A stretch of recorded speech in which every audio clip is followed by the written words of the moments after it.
Yo, what's going on, guys? Top of the evening. What an exciting morning that was. I am glad I tuned into the Twitter Spaces calls, whatever the hell you call those things, with Dave Lauer on there.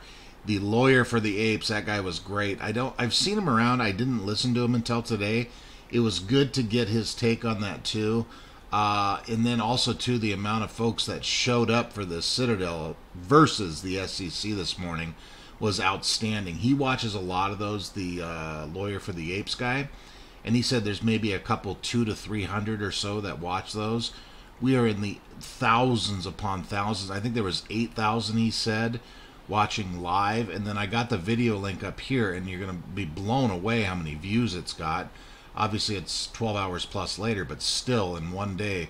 A lot of eyeballs, as we know, on this guy. So we're going to touch on a quick DTCC news. We got some big players coming into the AMC stock over on the Fintel page, and just touch on this whole Dave Lauer situation, breaking this down. He was tweeting out some pretty funny stuff today too, and then a few other things. An interesting article right out of the damn gate here. Insider Monkey, what a great little page this is, right? Hedge funds are betting on AMC Entertainment Holdings Inc. AMC. Let's scroll down here, this part, and then there's a little interesting part after this quick paragraph. Do hedge funds think AMC is a good stock to buy? Heading into the third quarter of 2021, a total of 21 of the hedge funds tracked by Insider Monkey held long positions in the stock, a change of 11% from Q1. Below, you can check on the change in the hedge fund sentiment towards AMC over the last 24 quarters. With the smart money's capital changing hands, there exist a few noteworthy hedge funds managers who are increasing their holdings considerably. There's a little chart, goes all the way back to 15, as you can see. 15, big spike up in 17-ish, 18, levels a little bit out, but as you can see here, 2020 Q2 is when you're going. And then right below it, look at this here. When looking at the institutional investors, followed by Insider Monkey, Citadel Investment Group, managed by Kenny Griffin, holds the most valuable position in AMC Entertainment Holdings, Inc.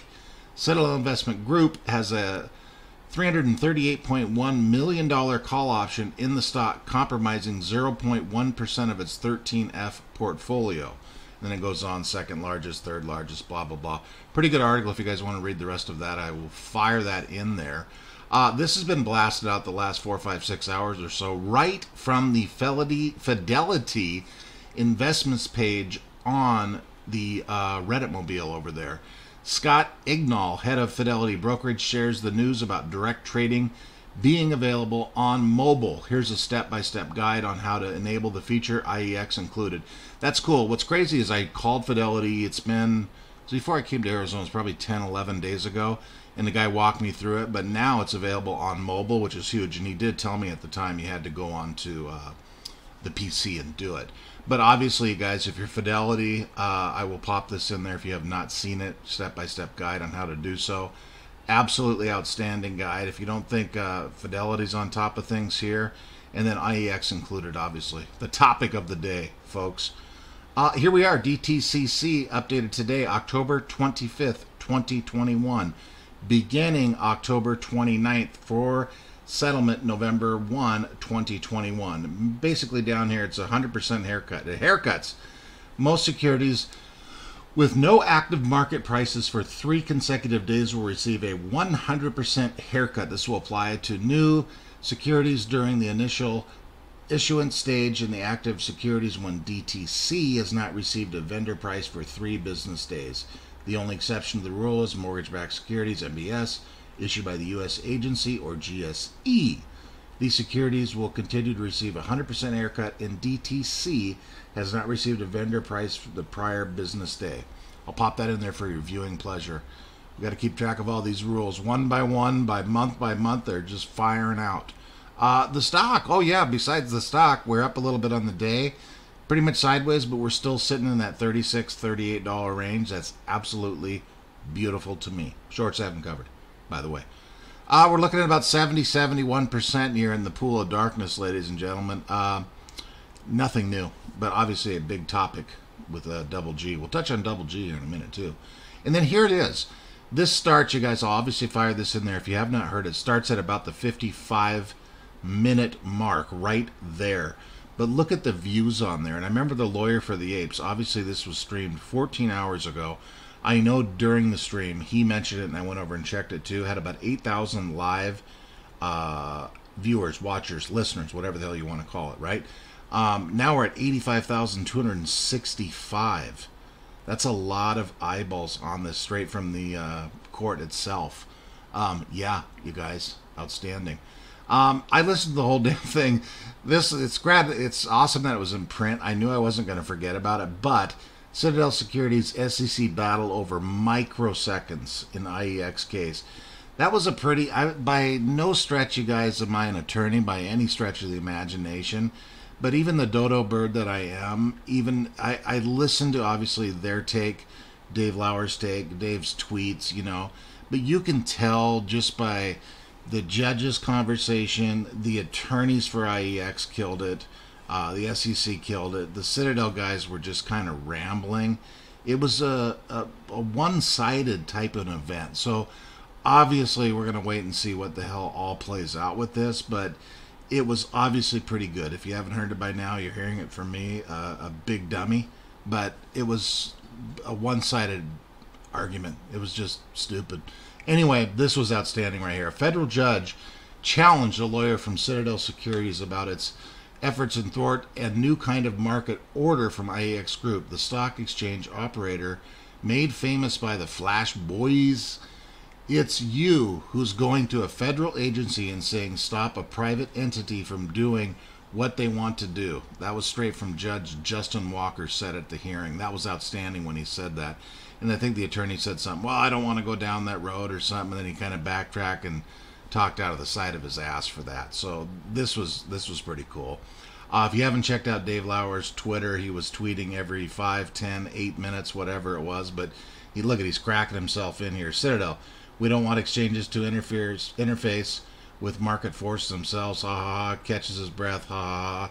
I can't believe he said that with a straight face. If you guys haven't seen it, go through some of his tweets. He tweeted a bunch in here during it. Every time something came up that he liked or he laughed at, he blasted them out there. This guy's a savage. Very obviously knowledgeable individual, and you know he doesn't like Citadel. So yeah, if you don't follow him on Twitter, please do, and go check out his tweets on the whole madness. So I'll fire that son of a gun in there. And then while the whole madness is going on, ladies and gentlemen, we got Cat Stryker firing up the old mobile billboards down here, circling the SEC courthouse for 8 hours, was it? I think it was 8 hours with all this on the side. Market manipulation. Jesus, you guys. Absolutely outstanding. She's a savage over there. She just fires these things all over the place. Here's some more views, for crying out loud. Dark pools on the back. Just awesome, awesome, awesome. And then listen to this here. Let's play about a minute and a half-ish of this. Listen to maybe 40 seconds into this. This was this morning. Yahoo Finance, obviously the handsome Gary Gensler himself, and this savage over here. The retail public is more engaged in the market today than 10 and 20 years ago, says Double G.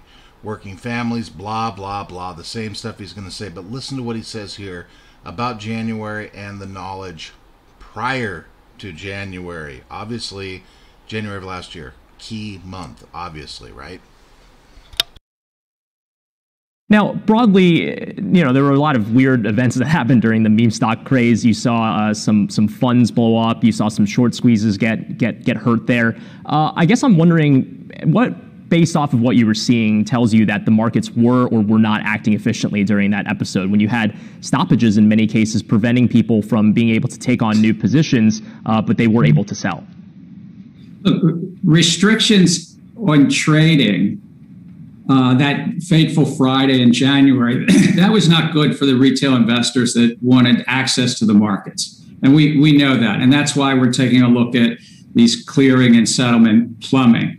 But also, we knew before January that there were inherent conflicts. When a brokerage app is maximizing potentially for their revenues rather than the welfare of their users. On the other hand, whether it's because they're using algorithms to sort of encourage us to trade more, behavioral prompts to encourage us to trade more, which economics shows you usually get lower returns. Investing is good, but trading actively often lowers returns. Whether it's that or the inherent conflicts of payment for order flow, Okay, that's enough. You guys, you know me, and you know I'm a fan, and I've always preached all this stuff's got to come in play, and we can't just cut everybody off of the knees. It's going to bust the market. But my God, how many times do we have to listen to Gary say this and say this instead of doing these quick whatever the hell's on all these news channels? And it's the same thing. You know, if I'm wrong, I'm wrong. I'll take it. I don't mind. But my God, please, it's just getting worse. We're 3+ months on dark pool. Me bringing up the stupid dark pools. We obviously know about payment for order flow, but holy hell in a handbasket. Double G, please, man. Please, for the love of God. Look at this, 13Fs. We haven't checked on these. I seen somebody tweeted this out earlier. I forgot who the hell it was, so I could shout them out. Normally we used to go over here all the time, but we got some big players up here. These are updated here. 13F filings popping up on 10/25, 1.412, whatever the hell Mitsu Trust Holdings Inc. is. Yeah, and then we got to check on my favorite portion of this. Let's go over here. 533 total with 455 long, only 40 short, 38 long short. That's your institutional ownership right there, ladies and gentlemen. And then one last piece of turd right here. RobingHood shares have dropped, right? There's Vlad, the handsome fellow himself, Mr. Millie or Vanilli, whatever the hell you want to call him. Why is he always got these pictures going? They need a little bit more wind, get his hair flowing, you know, like a Fabio type of situation there. Anyway, tomorrow, guys, we don't give a rat's ass about RobingHood, but I'm excited to see what these third quarter results are for tomorrow. They're going to be tomorrow. Vlad's got some work to do. Get your puts ready for tomorrow, folks, ladies and gentlemen. Not financial advice, by the way. Okay, that's it. Let's see what this damn stock does tomorrow. And that's all we can do is just hold. That's it. Okay, guys, we're out here. My last night in AZ. I will not be on tomorrow. If you miss my ugly mug, I will be back Thursday evening. I'll be on a choo-choo train for 2 days with very little internet or any sort of coverage. It'll be half the mountains, half the damn time. So that's it. Baby Lulu's saying goodbye. Bye, guys. I love you all, and are you not gonna hear me for a month? I don't think. Yeah, about a month. So love you guys. Bye. Peace.